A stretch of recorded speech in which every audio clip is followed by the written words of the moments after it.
নমস্কাৰ সবৰে আৰম্ভ কৰিছে নিউজ ট্ৰেন্ডিং অসম আজি হৈছে 19 নৱেম্বৰ আৰু আজি ৰাতিপুৱাৰ কেইবাটাও গুৰুত্বপূৰ্ণ খবৰ আহি পৰিছে আৰু এনে ধৰণৰ খবৰসমূহ নিতৌ চাবলৈ চেনেলটো সাবস্ক্ৰাইব কৰি ভিডিঅটো এটা লাইক কৰি দিব জনাইছো ৰাতিপুৱাৰ প্ৰথমটো ব্ৰেকিং নিউজ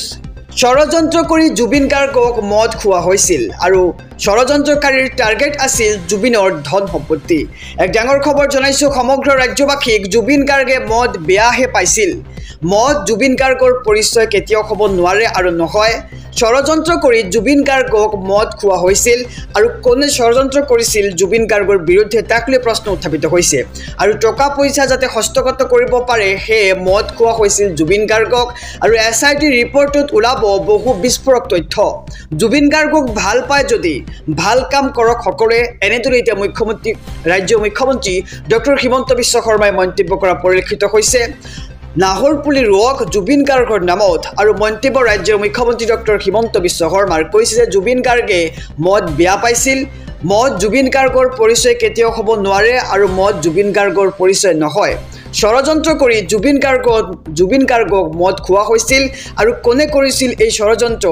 তাৰ বিৰুদ্ধে এতিয়া প্ৰশ্ন উত্থাপিত হৈছে আৰু টকা পইচা যাতে হস্তগত কৰিব পাৰে হে মদ খোৱা হৈছিল জুবিন গাৰ্গক জনাইছো ৰাতিপুৱাৰ আৰু এটি ব্ৰেকিং নিউজ 22 নৱেম্বৰৰ পৰা অসমত আৰম্ভ হ'ব এসআৰ কাৰ নামকৰ্তন হ'ব ভোটাৰ তালিকাৰ পৰা আৰু কিদৰে অন্তৰ্ভুক্ত কৰিব নতুন ভোটাৰৰ নাম জনাইছো সবিস্তাৰ খবৰ এটি ব্ৰেকিং নিউজ সমগ্ৰ ৰাজ্যবাসীৰ বাবে 22 নৱেম্বৰৰ পৰা অসমত আৰম্ভ হ'ব এসআৰ আৰু এসআৰৰ বাবে ঘৰে ঘৰে যাব বুথ লেভেল অফিচাৰ আৰু মৃত ব্যক্তিৰ নামকৰ্তন হ'ব ভোটাৰ তালিকাৰ পৰা অসমৰ ভোটাৰ তালিকাৰ এসআৰ কৰাৰ নিৰ্দেশ নিৰ্বাচন আয়োগৰ আৰু 22 জানুৱাৰীলৈকে দিব পাৰিব অভিযোগ আৰু 22 নৱেম্বৰৰ পৰা হ'ব ভোটাৰ তালিকাৰ পুনৰীক্ষণ আৰু নিৰ্বাচনৰ পূৰ্বে ভোটাৰ তালিকা পুনৰীক্ষণৰ বাবে নিৰ্দেশ নিৰ্বাচন আয়োগৰ আৰু 27 ডিসেম্বৰত প্ৰকাশ পাব খসৰা ভোটাৰ তালিকা প্ৰতিজন লোকৰ ভোটাৰ তালিকা পৰীক্ষা কৰিব বিষয়াসকলে আৰু 10 ফেব্ৰুৱাৰীত প্ৰকাশ পাব চূড়ান্ত ভোটাৰ তালিকা অযোগ্য লোকৰ নাম কৰ্তন হ'ব ভোটাৰ তালিকাৰ পৰা আৰু যোগ্য নাগৰিকৰ নাম ভোটাৰ তালিকাত অন্তৰ্ভুক্ত হ'ব আৰু 1 জানুৱাৰী 2026 লৈ 18 বছৰ হোৱা লোকৰ নাম অন্তৰ্ভুক্ত হ'ব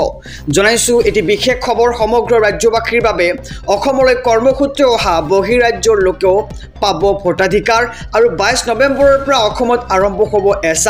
এসআৰৰ বাবে ঘৰে ঘৰে যাব বুথ লেভেল অফিচাৰ সকল আৰু মৃত ব্যক্তিৰ নাম কৰ্তন হ'ব ভোটাৰ তালিকাৰ পৰা আৰু ইয়াৰ সমান্তৰালকৈ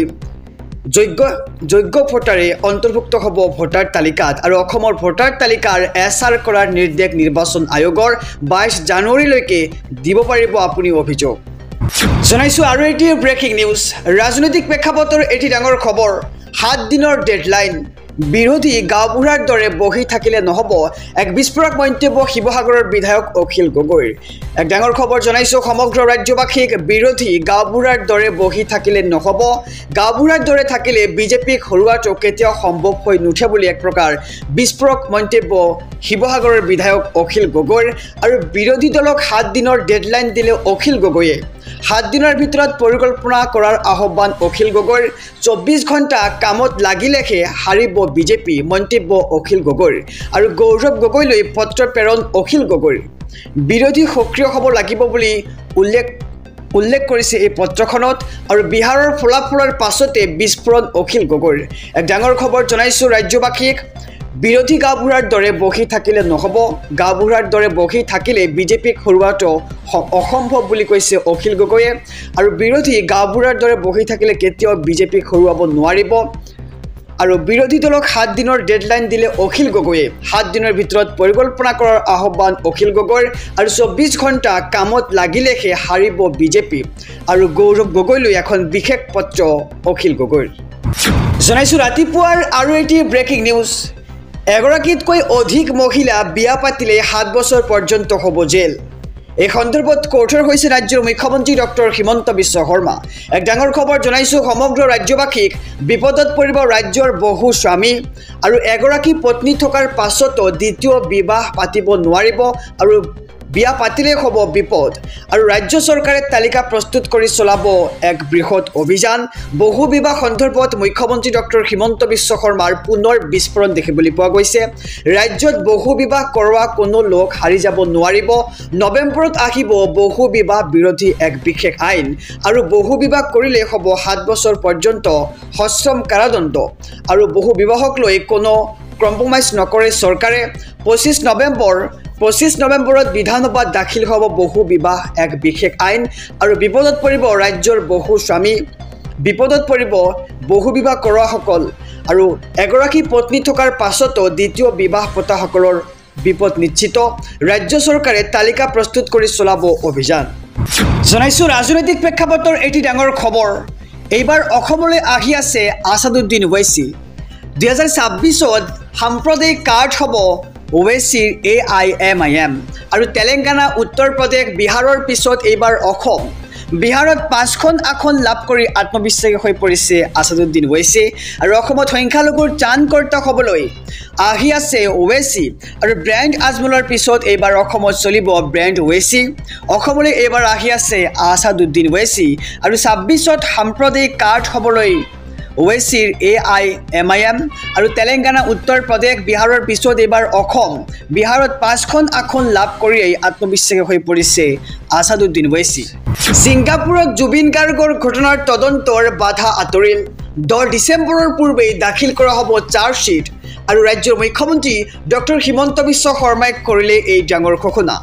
এক ডাঙৰ খবৰ জনাইছোঁ সমগ্ৰ ৰাজ্যবাসীক ছিংগাপুৰত জুবিন গাৰ্গৰ ঘটনাৰ তদন্তৰ বাধা আঁতৰিল 10 ডিচেম্বৰৰ পূৰ্বেই দাখিল কৰা হ'ব চাৰ্জশ্বীটখন আৰু ভাৰতীয় ন্যায় সংহিতাৰ অধীনত অভিযুক্তৰ বিৰুদ্ধে তদন্ত কৰিবলৈ কেন্দ্ৰীয় চৰকাৰে দিলে এই অনুমতি আৰু BNSSৰ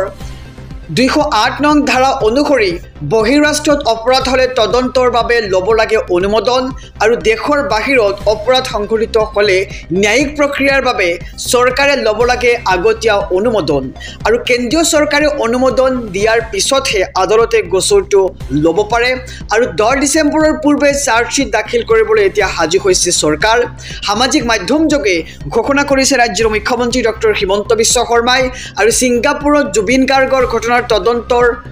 সম্পূৰ্ণ বাধা আঁতৰিল আৰু 10 ডিচেম্বৰৰ পূৰ্বে দাখিল কৰা হ'ব চাৰ্জশ্বীট ভাৰতীয় ন্যায় সংহিতাৰ অধীনত অভিযুক্তৰ বিৰুদ্ধে তদন্ত কৰিবলৈ কেন্দ্ৰীয় চৰকাৰে দিলে এই অনুমতি আৰু BNSSৰ 208 নং ধাৰা অনুসৰি বহিৰাষ্ট্ৰত অপৰাধ হ'লে তদন্তৰ বাবে ল'ব লাগে অনুমোদন জনাইছোঁ আৰু এটি ব্ৰেকিং নিউজ ডাঙৰ খবৰ বিজেপি চৰকাৰ যিদিনা যাব সিদিনাই দিছপুৰৰ পৰা আৰম্ভ কৰি সমগ্ৰ অসম দখল কৰিব মিয়াই